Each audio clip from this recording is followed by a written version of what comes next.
Hello mga mamshi, mga daddies or nanay dyan.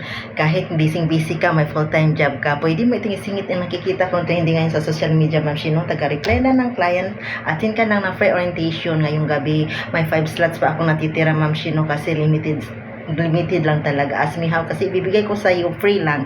Atin ka lang muna ng free orientation. Bakit kami kumikita kahit may full-time job ako, isa akong full-time caregiver here in Hong Kong, full-time maid, pero nagagawa ko siya ma'am Shino, singit-singit lang. Nandito kami ngayon sa banyo kasi ang alaga ko, paliguan ko, pero in fairness lang si why not, nag-income ako kasi nga wise ma'am lang ako, wise na ginagamit ko yung not free time but singit-singit lang na nagagawa ko ang copy and paste kahit na busy basta pag may time ka.